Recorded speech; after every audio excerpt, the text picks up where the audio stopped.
Wah, wah, wah, wah. Salve, selamat pagi saudari dan saudara, sahabat Silimo Katolik dimanapun Anda berada. Masih bersama saya, Pastor Bartol Oyan dalam Renungan Harian Silimo Katolik, edisi hari ini, Kamis 7 Agustus 2025. Mari kita mengawali hari yang baru ini dengan mendengar dan merenungkan firman Tuhan sambil mempersembahkan intensi-intensi kita. Kita awali dengan tanda kemenangan Kristus. Dalam nama Bapa dan Putra dan Roh Kudus. Amin.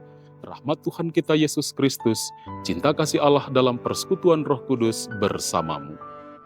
Marilah berdoa. Allah Bapa yang Maha Pengasih, Yesus Kristus Putramu menjadi sumber air hidup yang memuaskan dahaga kami akan penyertaan-Mu. Semoga kami senantiasa taat melaksanakan sabda-Mu, agar kami pun menjadi pembawa damai bagi dunia. Dengan pengantaraan Yesus Kristus Putramu Tuhan kami, yang bersama dengan Dikau dalam persatuan Roh Kudus, hidup dan berkuasa Allah sepanjang segala masa. Amin. Kita siapkan hati kita untuk mendengarkan sabda Tuhan. Tuhan bersamamu. Inilah Injil suci menurut Matius. Sekali peristiwa, Yesus tiba di daerah Kaisarea Filipi. Ia bertanya kepada murid-muridnya, kata orang, siapakah anak manusia itu? Jawab mereka, ada yang mengatakan Yohanes Pembaptis, ada juga yang mengatakan Elia, dan ada pula yang mengatakan Yeremia atau salah seorang dari para nabi. Lalu Yesus bertanya kepada mereka, tetapi apa katamu, siapakah aku ini? Maka jawab Simon Petrus, engkaulah Mesias, anak Allah yang hidup. Kata Yesus kepadanya, berbahagialah engkau Simon anak Yunus, sebab bukan manusia yang menyatakan itu kepadamu, melainkan Bapa-Ku di surga. Dan aku berkata kepadamu, engkaulah Petrus, dan di atas batu karang ini akan kudirikan gerejaku, dan alam maut tak akan menguasainya.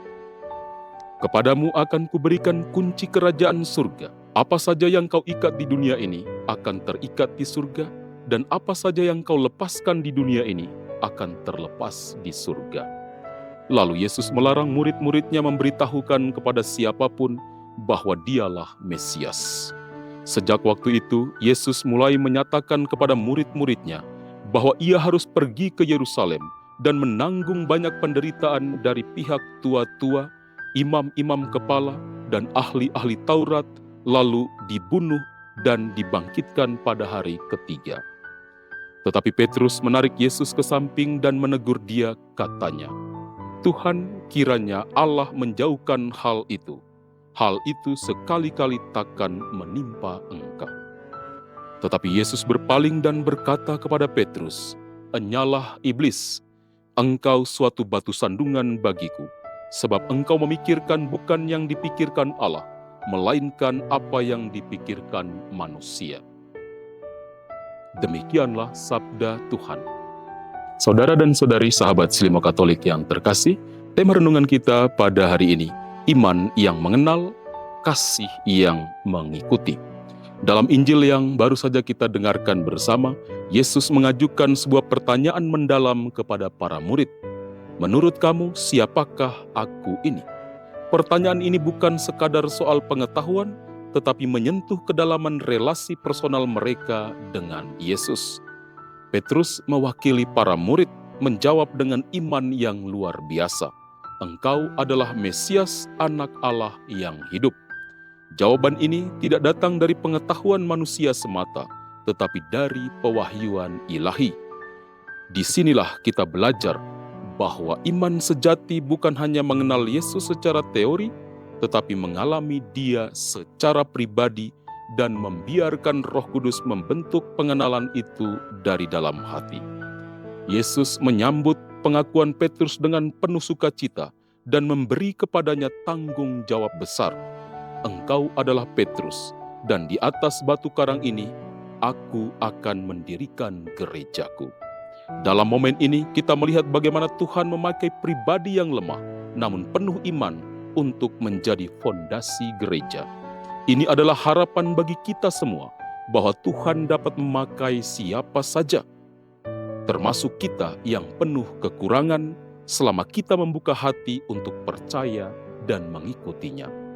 Iman bukan soal kesempurnaan, tetapi tentang kesediaan untuk percaya dan taat. Namun tak lama setelah pengakuan besar itu, Petrus menegur Yesus saat ia berbicara tentang penderitaan dan salib. Petrus tidak bisa menerima bahwa Mesias harus menderita. Reaksinya sangat manusiawi. Ia ingin jalan keselamatan tanpa salib. Tetapi Yesus menegur dengan keras, "Enyalah iblis, engkau suatu batu sandungan bagiku."